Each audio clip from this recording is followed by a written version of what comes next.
pertama, tujuan kita pengkajian itu apa? Bapak Ibu kan mengkaji itu pasiennya masing-masing kan, dokter mengkaji, perawat mengkaji, farmasi mengkaji, gizi mengkaji. Kajian itu untuk tahu pasien ini butuhnya apa sih? Jerit-jerit kesakitan enggak, sesak napas enggak, oh paling lebih badai aja kan, mau nggak masuk kerja.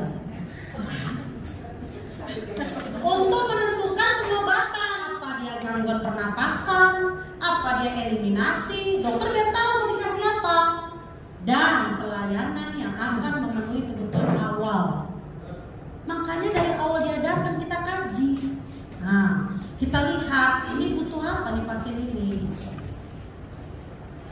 Terus apa di awal aja kita tahu butuhnya apa. Sementara dia masih nginap di situ. Jadi kita kan harus tahu skala nyerinya ini udah berkurang belum. Hari kedua tembak ketolak, tembak salmon plus, Parmadol, masuk dia dengan gerabat kerubung kesakitan skala nyeri 6. Tak mungkin itu dikasih waya-waya PCT aja, tentu ditembak lah kata dokternya. Udahlah, mainkan aja lah, injeksi. Kemudian besoknya lagi naikkan lagi. Kan kita harus tahu nasib dia berikutnya itu skala nyerinya turun atau enggak. Itulah dia yang dinamakan berkelanjutan. Nggak bisa nggak kita ukur dia. Nah, sama kayak suhu. Masuk dia 39, prakejang. Itu kan pengkajian awal kita. Maka dia butuh bantuan, maka dia di IGD. Udah hampir motor-motor matanya. Anaknya prakejang, dikejut-kejut. Apakah sama kondisinya begitu pindah? Kita kaji ulang. Bedanya, begitu dia sudah di assessment ulang, tidak perlu lagi waya-waya yang banyak-banyak kali itu nggak perlu lagi. Itulah di CPPT, swab. Ngapain kita rajin kali nanya lagi? Keluar utama, psikososial, ini itu nggak perlu, continue. Makanya di CPPT namanya asesmen ulang sekaligus mengevaluasi. Yang banyak-banyak namanya asesmen awal. Jadi nggak usah takut beban kerjanya nambah. Kapan diperbaharui? Per 30 hari. Per 30 hari. Bu, ngomong-ngomong, kawan-kawan di Poli ngisi rekam medis ya, Bu? Letak kopek saya kalau selama ini ada jalan asuhannya. Pasti. Nasib teman-teman di Poli sama dengan di IGD karena ini masuk lewat jalan Poli dan IGD. Jadi dia akan menelisik rekam medis 3 bulan yang sudah pulang, termasuk yang masuk dari Poli. Keluhannya apa, Bu? Dokternya nulis. Tensinya berapa, Suster? Tulis. Nyerinya ada nggak? Tulis. Asal perawatan? Tulis. Lengkap. Pertanyaannya, Bu, sehari pasien kami itu bisa 200 nih. Mau matilah kami ngisi itu semuanya. Salah. Pengkajian asesmen awal lengkap hanya pertama kali berobat. Pengkajian asesmen awal lengkap hanya pertama kali berobat. Waya-waya dia 2 minggu lagi balik lagi cuma mau nyambung obat hipertensi, cukup di CPPT saja. Kapan mengulangi lagi? Setiap 30 hari. Bukan 40 hari, itu masih lipas orang sebenarnya. Kalau asesmen awal setiap 30 hari. 40 hari habis beranak pinak. Bahasa usia melahirkan. Itu masa lipas. Nanti enggak, udah gue kamera jelasin ditanya masuk saya bingung. Apakah itu melakukan asesmen ulang, Bu? Setiap pasien Poli? Enggak, Dok. Perdana saja. Kapan Bu diperbarui? Karena ini masa lipasnya 40 hari. Jadi kalian sudah hafal. Kalau pasien ulangan cukup lembar CPPT Poli, cukup swab ditambah swab netralan. Jadi cepet dia. Tapi begitu sebulan depan dia berobat, rekam medis sudah tahu. Harus diberikan lembar pengkajian awal. Deal kita ya.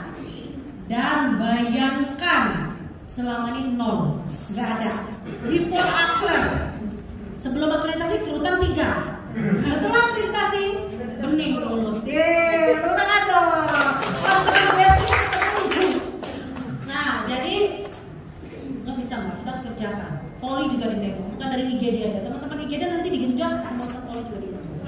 Nah, balik lagi kita ke sini. Kita sudah sepakat diakreditasi meminta. Begitu pasien masuk, baik dari Poli maupun dari darurat, ada status pengkajian awal. Kawan-kawan ruang inap menerima melalui transfer, namanya serah terima. Mulai sekarang kita sepakati, pasca Bu Esti memperbaiki status kita bareng-bareng, tidak boleh lagi ada orang yang menerima tidak lengkap kalau dikirim pasien dari Poli tidak lengkap. Balikkan, kata Bu Esti, kita deal-dealan. Nggak mau kamu, lengkapi dulu. Mau kamu, lengkapi dulu. Dari IGD, nggak mau, nggak lengkap. Dari OK, nggak lengkap. Nanti kita tangan direktur, kesepakatan. Supaya semua orang bertanggung jawab. Ini enggak, boro-boro transfer serah terima, nyawa pergi sendiri pasiennya. Kan kewer. Gak ada serah terima, termasuk yang mengantar. Orang Poli, orang IGD jangan mau kalau tidak serah terima. Lengkap, ada yang teken. Ini kepala IGD yang baru siapa? Kalau baru tunjuk, terus siapa mau diwacen ini? Kepala Poli? Ada juga coba.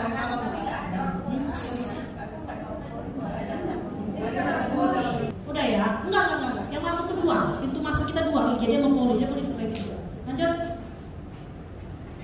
Nah, jadi Bapak Ibu, akreditasi itu akan melihat ini loh. Di status rekam medis Anda itu akan dilihat. Ada nggak fisik, tanda-tanda vital, tekanan darah, berat badan, keadaan umum, kesadaran, terus nyeri ya, tanda-tanda vital kan sekarang terus nyeri. Nah, kemudian psikologis ditanya juga, cemas nggak, pasiennya depresi nggak, lagi ketakutan apa enggak, karena diminta. Jadi perawat jangan cuma treng, nggak dikaji. Kemudian status sosial, kan ada di situ, makanya kita cek di sini ada nggak ya kita ya, supaya dibilang WST itu dinilai nanti ada nggak status sosial, penghasilan. Nah itu nanti kita bagi-bagi, ini dokter, ini perawat, ini dokter gitu dong. Itu nanti terintegrasi ya, nih ya. Bentar ya, WST kasih tahu yang penting. Rekam medis sekarang, dok, orang Poli kok nggak ada 1 biji semut pun. Kan profesi perawat ada juga di situ, karena dia harus ada 2 pintu masuk, IGD sama Poli. Nah, dengan Ibu Esti baik-baik bicara nih, penting sekali. Di KMK 1128/2022 tentang akreditasi di Permenkes 12/2020, KMK diperbarui KMK 1128/2022, itu akreditasi itu dia terintegrasi, dia nggak lagi catatan dokter, kertas dokter 1 bundel, catatan perawat, kertas perawat, enggak dia terintegrasi. Jadi dalam 1 lembar itu langsung ada keluhan pasien dalam kurung diisi dokter. Boleh diketik di situ, boleh di pangkuan. Apakah Bapak merasa cemas, panik, satu psikososial diisi oleh perawat. Dia satu kesatuan dia. Rekonsiliasi obat diisi oleh farmasi. Status nutrisi dalam kurung diisi oleh gizi. Jadi kan satu kesatuan dalam 1 lembaran kajian awal. Apa enggak itu harus diedit? Ya kan, disusun dia. Sementara yang software kan disadap supaya seperti yang Gusti bilang, jati diri ini nggak berubah total dia. Nah, lalu dokter akan memerintahkan cek dari rutin untuk membantu menegakkan diagnosa. Terus, orang labor kan saya minta, gimana ya kemarin lupa saya? Orang labor BPH. Ya udah nanti pas penyusunan rekam medis diulang lagi sama semuanya. Tapi inilah manusianya segini aja udah panas sekali, tambah lagi ini mati lah ya. Panas banget loh.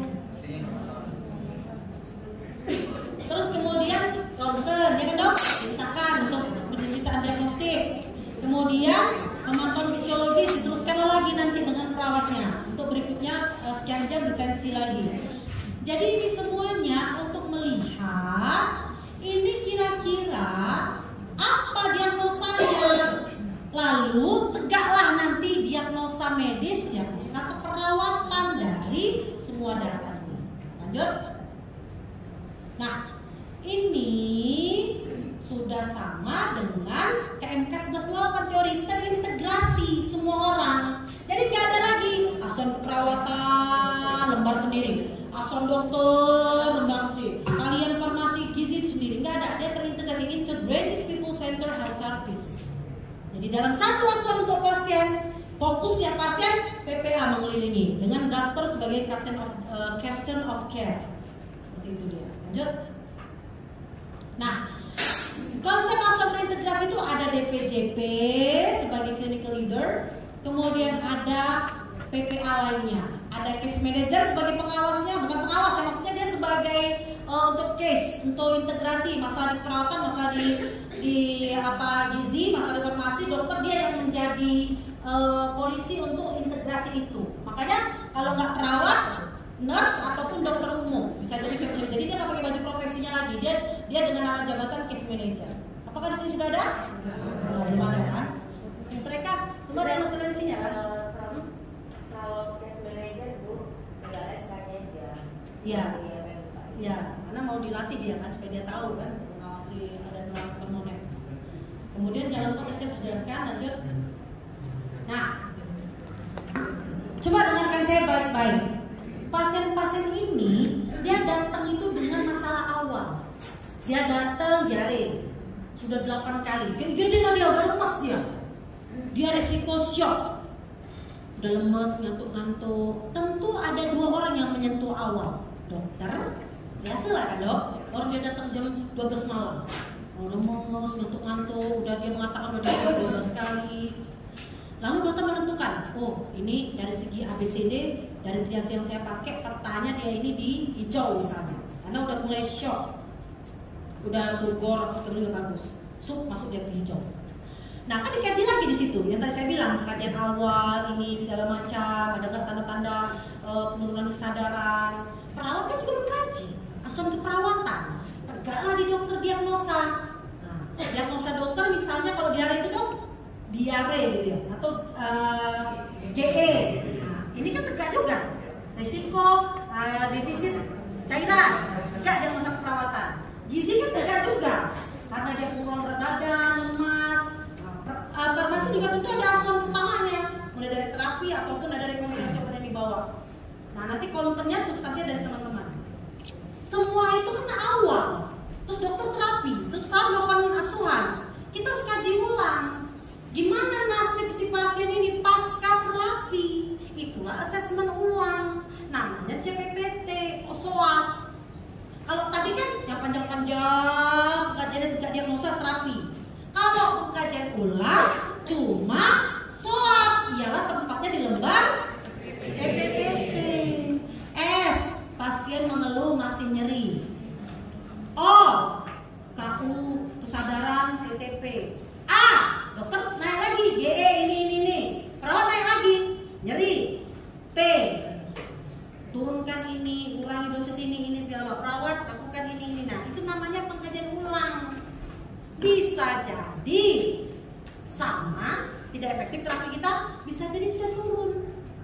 Makanya dia akan lihat nyambung nggak sih dari awal datang ke CPPT-nya, jam berapa ke jam berapa. Setelah dokter buat CPPT SWOT, disambung perawat. Harusnya farmasi. Maka kan sebelum masuk ke CPPT di care plan dulu. Sorry. Ke care plan dulu dia rencana asuhan. Ada lembar care plan namanya. Apa rencananya? Itu satu lembar aja. Harusnya dokter, perawat, gizi, farmasi bareng-bareng. Walaupun kenyataannya kosong gizi sama farmasinya, itu yang kita berdayakan. Bu Ayu siapa dari farmasi yang bertugas untuk mengisi status? Itu dia. Memang harus ada integrasi dia. Karena kan orang ini urusan terapi kan di orang farmasi. Kalau nggak salah dia namanya Adimi. Nama Askep, orangnya Askep. Asuhannya namanya Adimi. Ada sendiri profesi teman-teman. Nah itu dipindahkan di dalam nikah dia sama teman-teman lainnya, dokter, perawat, gizi. Nah, ini namanya pengkajian ulang. Kemudian lanjut. Nah, inilah dia nanti yang Bu Esti akan kasih contoh. Pengkajian awal kayak mana? Pengkajian 24 jam gimana? Pengkajian awal medis gimana? Mengkaji ulang bagaimana? Ketika dia harus diperiksa darah bagaimana? Ketika dia butuh darah bagaimana menuliskannya? Ketika dia harus ronsen bagaimana menuliskannya? Semuanya ada bukti tertulisnya. Waya-waya dia pergi ronsen harus ada bukti bahwa dia pergi ke ronsen. Mulai dari work order, kalau bahasa dia ada itu work order, apa namanya? Permintaan, lembar permintaan. Nah, di CPPT dibuat, lakukan pemeriksaan ronsen, nyambung ke perawatnya, soal perawatnya, masuk lagi kepada lembar permintaan ronsen kan ada sendiri lagi. Kemudian itu harus ada nomornya juga, nomor permintaan ronsen, diterima disambung oleh radiografer. Radiografer menyambung. Nah, dia akan menulis saja apa yang dilakukan dia. Ada lagi nanti verifikasi expertise dari dokter DPJP, radiolognya. Apalagi kalau langsung kritis, misalnya tiba-tiba ada perdarahan, pneumotorak misalnya, atau misalnya bleeding, hasil kritis itu harus segera dilakukan. Dokter yang mengorder, ada lagi tulisannya. Memang berat kalau selama ini dikerjakan, rapel kita. Harusnya memang di maintenance, makanya saya pengen nanti insya Allah kalau paripurna saya pengen di maintenance supaya nanti dimonek sama Dinkes Kemkes dan reakreditasi itu sudah terbangun dalam suatu sistem. Kalau ini kan dia jigot betul, di embrio. Ada nggak yang saya ceritakan untuk berjalan selama ini? Nggak ada kan? Ini kan berarti embrio masih. Cocok juga pertemuan hari ini. Saya lagi ngukur ini berapa bulan saya sanggup menemani teman-teman. Jangan saya mati muda. Saya bilang kalau sebulan bisa maju di terukur. Matilah ya kan? Ini bahannya nggak ada. Jadi saya lagi ngukur ini. Kira-kira kekuatan rumah sakit ini belum saya keliling. Kan dulu udah pernah keliling dulu. Nah jadi inilah dia nanti Bu Esti kasih contoh. Bu Esti, nanti kalau pikir lagi ya Bu, contohnya kayak mana yang betulnya. Nggak pakai mikir. Saya akan berikan contoh. Bahkan sudah Pak. Itu kan bagian dari kemudahan yang diberikan Allah buat teman-teman. Jadi teman-teman tinggal memikirkan kayak mana ini bisa close diterapkan di sini. Karena pasti orang belum tentu bisa di sini. Sama berkomitmen untuk mengisinya bareng-bareng. Nah inilah dia. Dikaji awal, begitu dia baru datang, dikaji ulang, pasca diintervensi, kemudian begitu ada layanan tambahan, ada buktinya. Lanjut. Nah, di standar PP1 disebutkan semua pasien harus diidentifikasi kebutuhan perawatan kesehatan melalui proses pengkajian. Nanti jadi survei gini pas ujian daring, nanti ujian dokumen. Dokter, teman-teman, Bapak Ibu, saya mau tahu PP1. Adakah identifikasi kebutuhan perawatan kesehatan dari proses pengkajian yang diterapkan oleh rumah sakit? Ada dok, ini dok kebijakannya, ini dok SPU-nya. Masuk ke PP1.1, kebutuhan dan keperawatan diidentifikasi pada pengkajian awal. Ada dok, ini dok di status kami dok, kami mengkaji, dokter mengkaji, perawat mengkaji, checklist. Jadi dia kayak ujian, dia ujian dokumen namanya. Ya semua terbaris ditanyakannya, setiap lembar demi lembar. Apa nggak kenceng-kenceng? Kalau nggak ada, maka muka sebesar jangan di Zoom itu, mukanya muka kita, one on one. Mana internetnya muter-muter, loading, mana dokumennya acak-acakan, mana yang juru bicaranya nggak pandai. Udahlah. Tapi kalau sudah Bu Esti pegang, tinggal Gadi sama tim saya nanti sudah pemanasan, udah biasa jawab-jawab di Zoom itu. Saya tes seperti ujian. Baik Bu, saya dari Pokja PP Bu, saya juru bicara, ini operator saya Bu, ini teman saya nanti kontak. Baik dokter, silakan. Baik kita mulai ya. Jadi muncul dokumen ini, menjelaskan, muncul dokumen datang. Di status klinis kami Bu, di ini lembar kami sekian, ini kami tunjukkan dalam bagian awal. Dokter terdiri dari ini, ngocek dia sudah. Belakang-belakang survei yang pintar kali. Kalau bisa dia nggak sempat nanya, saking pinternya kita. Jangan kebalik, buka PP nggak ada, lanjut lagi, nggak ada juga. Ini mana ya? Dia terus yang nyerang kita, kalau kita kencing. Nah, itu dari mana? Siapa yang menciptakan? Bu Esti? Kan enggak, itu kan dia punya rumah. Saya cuma ngajarin. Nah inilah dia. Dia akan tanya, apakah ada sama pasien pengkajian nutrisi? Dia akan tanya. Ada dok, ini dok IP-nya, ini dok SPO-nya, ini dok direkam medisnya. Yang melakukan saya dok. Kalau di bawah 2 perawat, 2 sama dengan 2 MST-nya kami sebagai tugas di sini. Ada rencana kami, mati Adi mau pendekatannya dok. Ini swabnya, gitu dia. Ini nyeri, ditanyanya juga. Pengkajian nyeri bagaimana? Kemudian kebutuhan fungsional seperti apa?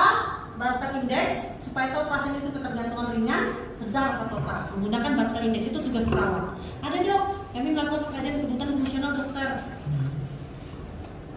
Ini gue kasih contoh. Mengkaji nutrisi bagaimana, nyeri bagaimana, risiko jatuh bagaimana. Teman-teman nggak pakai mikir lagi, nggak pakai mencari-cari lagi. Ini sudah dikasih contoh bagaimana yang bagusnya. Untuk membuktikan, apakah Anda melakukan screening nyeri? Ada dok. Apakah Anda melakukan screening risiko jatuh? Ada dok. Di mana Anda melakukannya? Kapan dikaji ulangnya? Itu dia. Lanjut. Nah, lanjut. Oh sorry, back. Nih ya teman-teman ya. Pengkajian pasien, proses berkesinambungan, mulai dari dia masuk di gawat darurat, mulai dia masuk dari rawat jalan, lanjut dia perawat inap atau operasi, atau mohon maaf meninggal. Dia kan tanya juga loh. Kalau dari IGD mohon maaf gagal, meninggal, alurnya alur hitam, tidak boleh masuk hidup, keluar meninggal dari depan. Maka dari itu harus ada ruang transit, walaupun tidak pemulasaran. Makanya jalurnya hitam.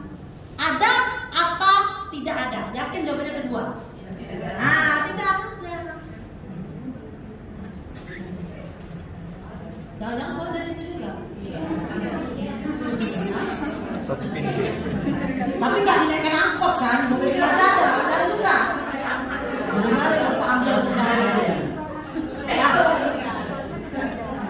Jadi Bapak Ibu sudah kebayang kayak mana beratnya kepala saya menemani Bapak Ibu. Jadi bukan saya aja sakit kepala seharusnya, yang punya rumah seharusnya. Terus lanjut, nanti dia nanya lagi. Kalau dari IGD tiba-tiba situ operasi kan ada juga kan dok? Meninggal, dok nama, melahirkan atau bahkan operasi situ. Ada juga yang dia bablas oka, ngeri lagi itu berkas rekam medisnya. Mana inform concernnya, mana DPJP anestesinya, mana ini persetujuan dari operator bedahnya, mana nih sign in time out sign out. Lebih ngeri lagi itu satu bundel lagi karena dia akan minta mana pasien operasi 3 bulan ke belakang. 1 lembar aja kurang, nilainya nggak sesuai. Nggak mungkin kan dong nggak ada operasi, banyak kan? Jangan-jangan sehari banyak operasi berapa?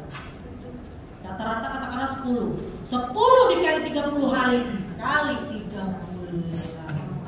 Telan lah biji kedong belum lekat. Mau mati muda. Karena nggak ada rekam medis softnya kan. Ini semua direkam kan Pak Ayu Adi, kami mau makan Bu Esti, ceremetin ya. Terus ini tadi sudah dijelaskan, lanjut. Nah, jadi dia akan checklist. Apakah Anda menanyakan keluhan pasien? Checklist. Ada dok, ini dok. Maka tadi kalian sama Bu Esti, rumah sakit itu sudah siap dia di scanning. Jadi pas ujian, ini dok, contoh rekam medis kami dok, keluhan pasien udah di bold ya, udah dikasihnya warna pakai stabilo. Ini. Jadi dia tinggal nunjuk aja di Zoom itu. Checklist. Apakah Anda ada menanyakan status fisik, kesadaran, keadaan umum, tanda-tanda vital? Apakah Anda mengkaji psikologi terus sampai A sampai M harus ada semua. Coba kita lirik rekam medis kita yang cantik cerita itu. Apakah ada pengkajian fungsional? Coba lirik baik di IGD, rawat jalan, pasien perdana maupun rawat inap pengkajian ulang. Jadi itu akan di scan, ada sudah diisi, dibuktikan dengan ini. Ada gitu. Pengkajian jatuh, morse, anti-dumping, ada. Kebutuhan edukasi itu kebutuhan edukasinya. Dia membutuhkan edukasi tentang apa? Di awal, bukan lembar edukasi integrasi. Awal pertama kali. Bukan, dia dari awal di IGD sudah diedukasi. Di rawat jalan juga. Kalau Latina kan memang diedukasi terintegrasi. Awal. Kebutuhan edukasi terhadap pasien, masalah Belum ada kan? Itu harus ada kuota edukasi. Karena ini baru di KMK 1128 2022 baru keluar. Jadi ini yang baru. I. Halo? Selama ini kan lembar edukasi itu adanya di Rotinal, edukasi terintegrasi. Di KMK 1128 2022 ini ada kebutuhan edukasi, mengkaji, masuk dari dalam pengajian awal. Jadi kita mengkaji dia butuh diceramahi tentang apa. Itu baru masuk sih, memang di 2022. Jadi harus ditambahkan. Pemulangan masih di chat planning ada ya? Di chat planning ada ya? Perencanaan pulang dalam kolom di chat planning. Nggak ada ya bukunya ya? Nah itu nggak ada kan? Seharusnya dari awal sudah punya di chat planning. Karena yang baru hanya L aja. Oke?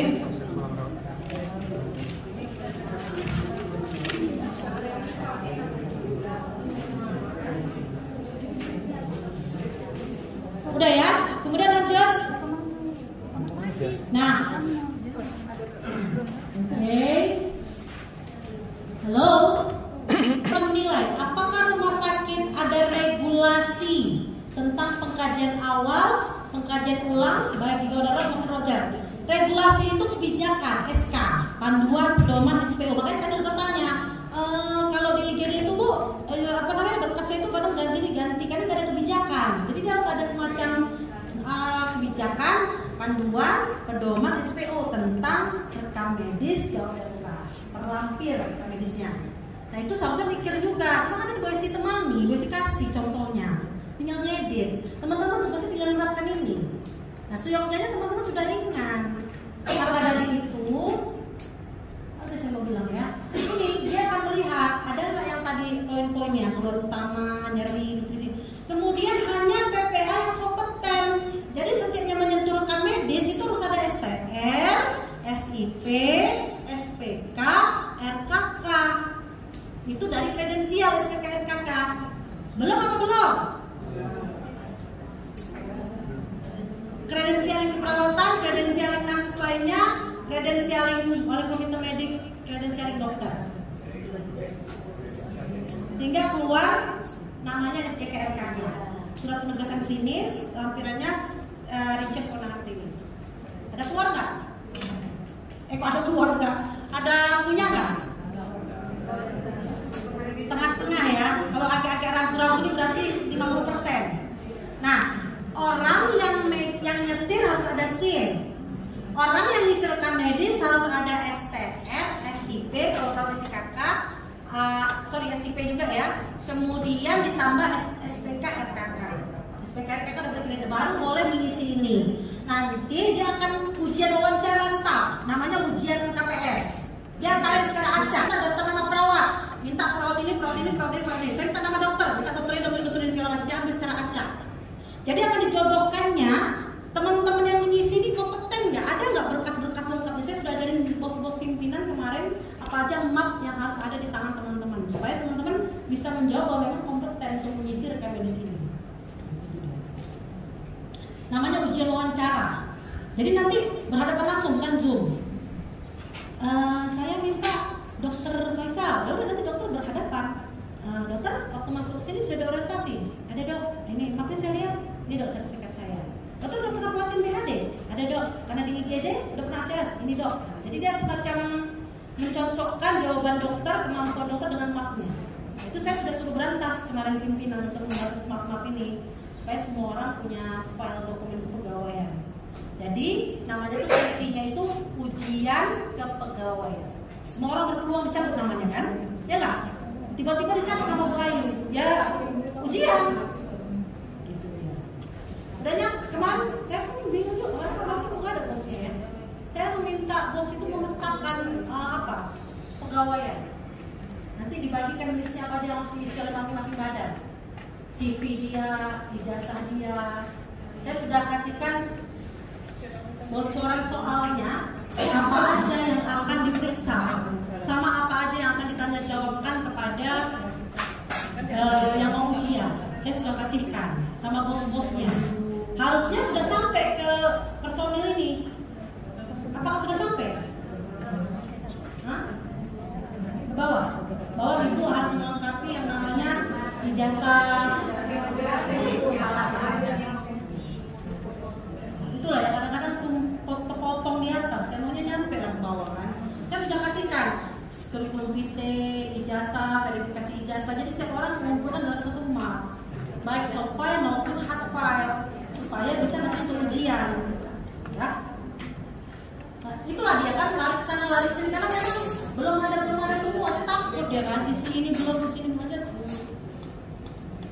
Nah, jadi yang tadi teman-teman lakukan itu harus selesai 24 jam. Jadi kalau dia masuk jam 8 malam, jam berapa harus lengkap kajian awalnya? 20.00 dia masuk. 8 pagi harus selesai nih karena 24 jam. Gak boleh kosong. Bagaimana dia mau melanjutkan ke CPPT? Pengajian awal belum selesai. Makanya kalau labor lama, hasil ronsen lama, macet dia. Karena dokternya nggak bisa delay treatment, karena nggak bisa terapi, karena macet menegakkan diagnosa. Makanya IGD semuanya harus serba situng.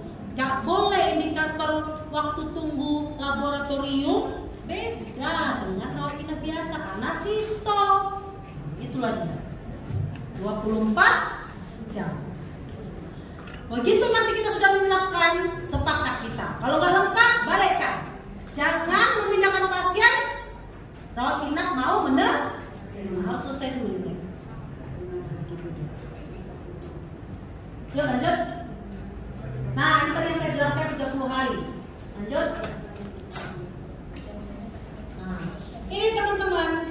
Jadi nanti ada namanya Bu, kita mau mengkaji risiko nutrisional malfungsi.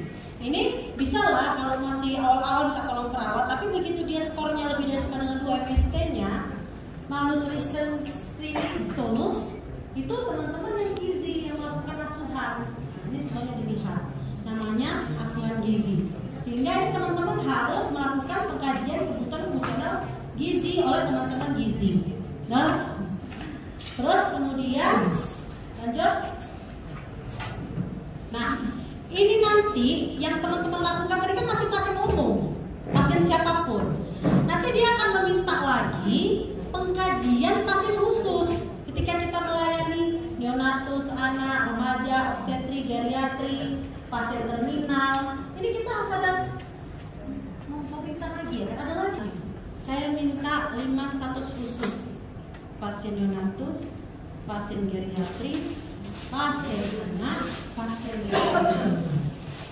Bayangkan ada sendiri lagi tuh asuhannya karena dia pasien khusus. Belum apa belum? Jelas, wes jelas. Siapa yang dikasih kebidanan dia akan meminta. Saya minta pasien ibu melahirkan karena ada di poin D. Mulai dari dia masuk IGD, udah jalan konek kita dong. Konek kita udah jalan. Kalau ada ibu melahirkan datang ke IGD, udah tahu mau diapakan, udah jalan. Atau pukul rata. Pukul rata lah ya. Yang saya tanya bukan PK. Udah jalan belum alur pelayanan konek. Artinya kalau ibu datang dengan kasus kegawat daruratan maternal neonatal, ini loh alurnya. Ini loh bidan yang bertugas, dari situ kemana dia? Nggak boleh turun dari ambulan langsung bablas ke PK, nggak boleh.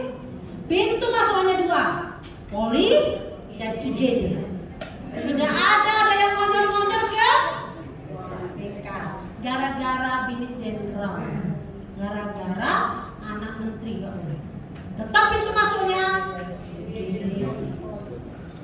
Sekarang muat datang yang muat bawa kendaraan masuklah ke IGD, kan harus ada alurnya, hijau kah, kuning kah, merah kah, atau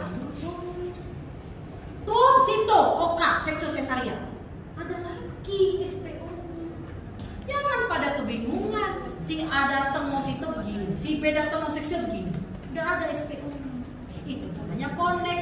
Dan di 2023 Anda kurang beruntung, sudah dibuat surat edarannya. Kalau mau paripurna, Prognas 100. Kasian deh lu. Yang 2022 kayak kami udah selamat. 80 kami lolos. Luar edaran. Maka saya bilang udah tutup, jangan ditunda terus, akan keluar terus edaran baru. Januari keluar edaran. Siapa yang mau paripurna? Prognas harus 100. 99 aja nggak lolos. TB paru, KIP, bonek, stunting, wasting, KB. Jadi hati-hati teman-teman bidan-kebidanan, stunting, wasting, PKBRS, bonek harus 100. Bagaimana 100? Masuk ke IGD aja nggak jelas, sekewek dia nangak dia, Pak Genderang tadi, perdarahan, nggak jelas kemana-kemana. Jadi harus ada ruangan penanganan tersangka. Harus ada bidan yang menangani ini. Habis itu alurnya jelas. Dari sini kemana? PKK bisa langsung SCK. Kalau SCK kemana dia? Kemana operan di OK? Itu suatu alur. Itu namanya status RKPD khusus poin. Masih bernapas atau sudah di sini napasnya? Udah di sini kan napasnya kan? Iya. Lanjut. Nah. Ini boleh TDD. Ini rumah sakit besar kayak kami. Ada jiwa, ada narkoba, ada kemoterapi. Bu, boleh nggak noko-noko? Bu, kami hilangkan aja lah pelayanan, mending kepala kami, Bu. Emang gak pikirin. Rapat lah sama manajemen. Tinggal kasih tahu sama saya, jangan dosanya dikasih ke saya. Rapat, putuskan, baru minta ajarin. Westi, kami tutup aja lah dulu, ini ngeri kami ditanya tentang ini. Bilang aja rujuk. Nanti saya ajarin, tapi rapatkan lebih di dalam. Saya nggak mau keputusan itu dari saya. Semakin banyak layanan, semakin banyak diri. Nah, ini tadi ya. Apakah ada di sini pasien dengan kayak di apa kan ada di Tanjung Balai kan ada jiwa psikiatrik. Jadi nanti dia. Ini ada juga. Saya ada yang namanya asal keperawatan jiwa, asal medis pasien dari jiwa. Dan itu nggak bisa bohong, karena di jenis layanan ada kan ya kan? Ada yang sudah masuk di profile, hospital profile nggak bisa dihapus. Kan supaya nanti untuk daftar ada minta profil rumah sakit lembaganya. Waktu daftar itu kita cerita layanan apa aja. Jiwa berarti nggak bisa nongkrong. Ada? Banyak pasiennya? Mati muda. Asuhannya khusus. Saya minta pasien geriatrik, pasien psikiatrik. Lain lagi. Oke, sekarang kita lanjut kepada jadi gini, kan ini saya ngasih tahu tentang pengkajian itu penting. Nanti yang jelimet-jelimetnya namanya pendampingan. Ini kan masih setengah jodoh nih, baru dilamar, baru tadi rapat manajemen. Jadi belum deal dia. Nanti kalau sudah deal, udah dijawab sama direktur manajemen, Bu Esti kami siap bismillah bulan 4, Bu Esti kami siap bulan 5. Baru saya susun program sama tim saya. Bulan sekian ini, bulan sekian ini, baru saya bekerja. Ini baru apa ya istilahnya ya, kayak pemanasannya gitulah. Terus saya gampang merajuk. Kalau nggak komit saya lari. Kayak kemarin tuh kejadian dengan bapak saya jewerin semua, rajuk. Jadi kita harus 50-50. Nanti Bu, mana Bu ngerjain segala macam ini Bu? Itu pendampingan. Tim saya datang, dokter kita kerjain triase. AKP, alun masuk itu ada sendiri dok. Dia kayak menyiapkan kerja pakai laptop. Namanya pendampingan. Yang rubah-rubahin contoh-contoh saya tadi loh, sama bagaimana menerapkannya. Gak bisa lah di suasana kayak gini. Habis itu saya AC-nya mau mateng. Udah gitu kan beda-beda dia. Masa mengajarkan kebidanan campur-campur kayak gini? Masa ngajar gizi bareng-bareng kayak gitu? Ini baru pemanasan deh teman-teman, semua persepsinya sama.